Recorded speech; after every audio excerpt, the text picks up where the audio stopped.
Hi, everybody. Thank you, Commissioner Warren. It's exciting to be here today. A lot going on right here in Big Ten land, and want to congratulate Commissioner Warren on a great couple months here and leading this conference into the future.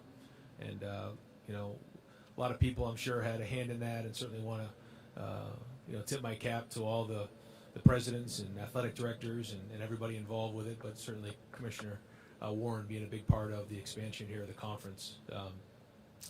Really want to thank the leadership of President Johnson and Gene Smith, two people who have had a huge impact on my career here in a short period of time. And they've done unbelievable things at Ohio State and continue to do as we move into the future. I think as we look into this season, it's an exciting season for us. We have three guys here today, C.J. Stroud, Jackson Smith-Njigba, and Ronnie Hickman, who really, we could have probably brought 10 or 15 different guys here today, but they really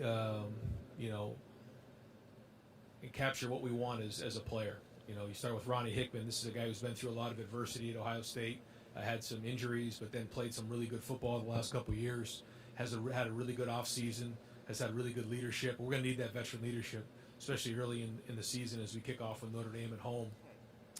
Jackson Smith-Njigba had a tremendous year last year, had a really strong offseason. He's one of the more competitive young men I've been around and has had a very, again, strong offseason. All three of these guys have been named to our leadership committee. And then C.J. Stroud, who last year really grew going to last year. It's amazing at this time he had not thrown a college football pass. Grew as the season went on to a Heisman Trophy finalist. But this offseason he's been really had an edge to him. He's just done a great job with his leadership. And so because of that, we've had a really good offseason. And I think it's great to see a team come together. I think every coach will say they had a great offseason. So I'm not just going to fall in line, but I'm excited about what this team is. And I kind of describe them as edgy this offseason. We do start with Notre Dame early in the year. I want to thank Buckeye Nation because there's just so much excitement around our program this year. That game and the last game, the rivalry game at the end of the year, is already sold out. Our home schedule, I think there's only single tickets available right now.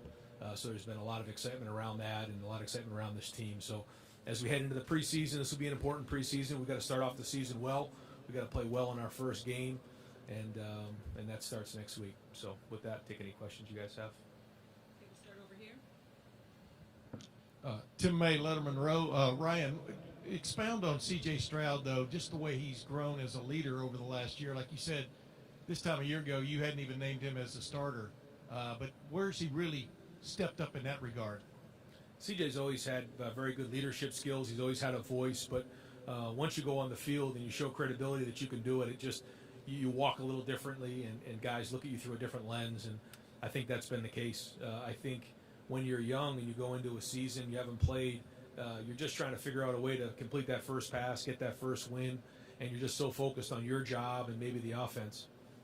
This offseason, he's done a great job of really taking a bunch of guys on defense over to his house. He's cooked for them. He's really approached it like a coach, and that's what leaders do, and that's what really good quarterbacks do. So for a third-year player to take that kind of approach has been great to see. Start here in the middle. Hi, Coach. Caleb Spinner, Scarlet and Gray Sports Radio. Your first three opponents this season, Notre Dame, Arkansas State, and Toledo, Ohio State has matched up a combined 9 times against in history before this year. How does your preparation change when you look at teams like this versus the ones you see all the time?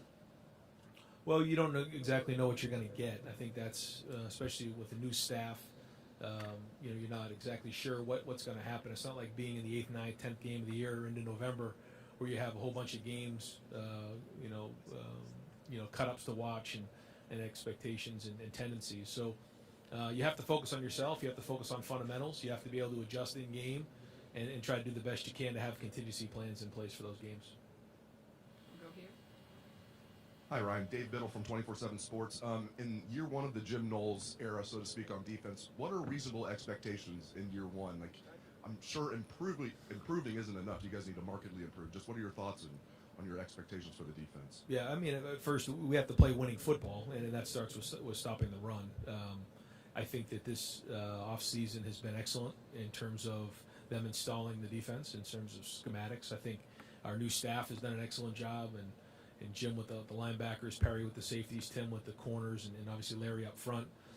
They come back with a lot of experience, almost the entire defense back. And really, almost the entire Rose Bowl team is back from last year. So that's exciting. So we have a little bit more experience there. So that part's good. But no, a new scheme, new coaches. All of those things are new. And I think going up against them in the spring and then seeing what's happened this summer and now into the preseason, it's been exciting to watch. There's just an aggressiveness about them. But in terms of expectations, we expect the top 10 defense. That's what we want. And, when we've played our best football, it's because we played really good defense and we've been balanced and played complementary football. So, we want to obviously stop the run to begin with and then go from there. But we expect a top 10 defense. Yeah, Rob Aller, Columbus Dispatch. Ryan, you said Jackson's one of the more competitive guys you've seen. These guys are all competitive. What makes him different? Can you have any detail, or can you get into that a little bit? Well, he's not a real talkative guy just in terms of on the field. He kind of keeps to himself. But when he says something, people listen. And when he does speak, he's got a backbone. He's strong in what he says and his opinions. And he believes in hard work. He believes in toughness. When you watch the way he plays, he's tough. Winning really matters to him. He tries to win every rep when he's out there. I've just been very impressed with the way he's practiced, the way he plays. He doesn't want to miss a rep. That's just the way he is. He's a no-nonsense kind of guy, and he doesn't stand for people making excuses. He doesn't stand for people not being accountable.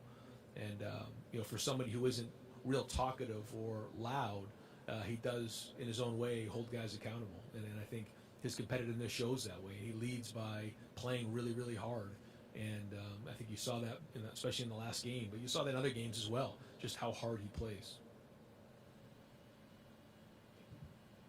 Hey, Coach. Steve Halwagon, Bucknuts 24/7 Sports. I want to ask about the offensive line. Got a couple new starters there this year, and they did a pretty good job last year keeping CJ clean in pass protection, but I know there were some concerns maybe with physicality in the run game. Just what are you going to do to bring that new offensive line around and develop some depth behind the starters as well? Yep, those are areas of focus.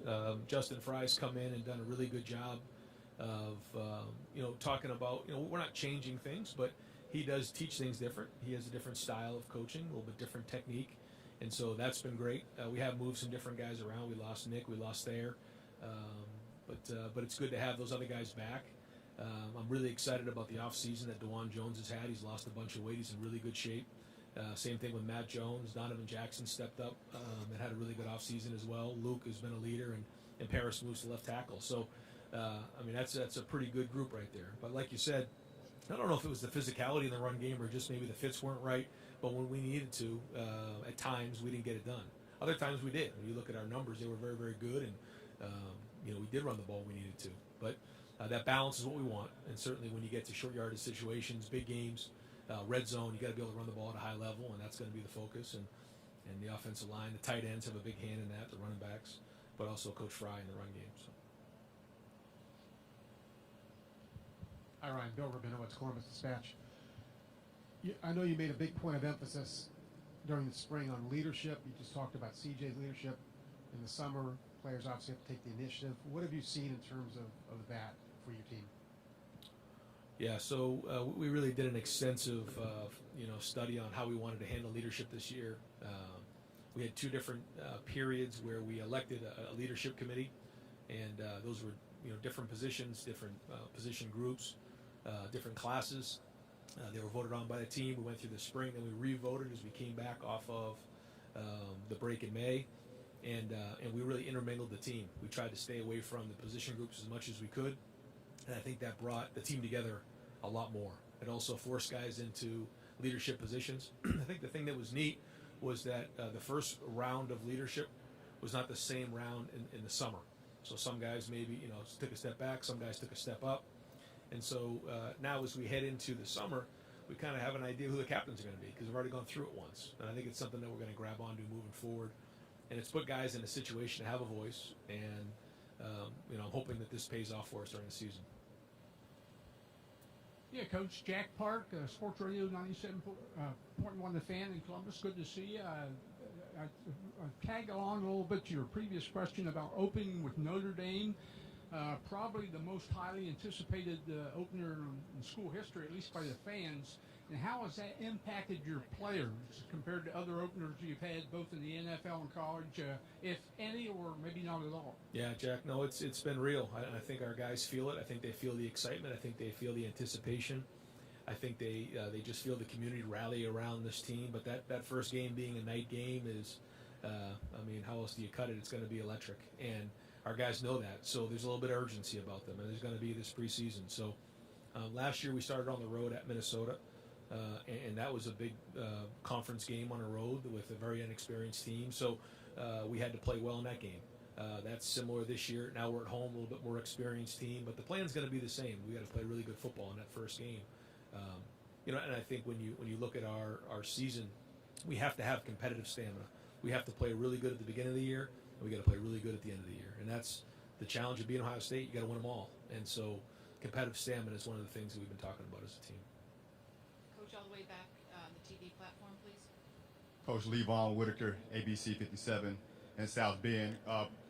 Coach, kind of to piggyback off my friend up there, opening up against Notre Dame and that build-up that you talk about, what is that doing for your team? But also, in addition to that, with a guy like Marcus Freeman, who went to Ohio State and played at Ohio State, do you think that a team like Notre Dame should join the Big Ten Conference under the leadership of Freeman, and just because of the build-up that you had this season? Well, I think it's an exciting time for our fans, an exciting time for our team. It's obviously an exciting time for the Big Ten, and obviously the things that have gone on here in the last couple months. And so I think it's a great opportunity to play against a really good opponent. Marcus Freeman does a very, very good job. He's got a really good staff.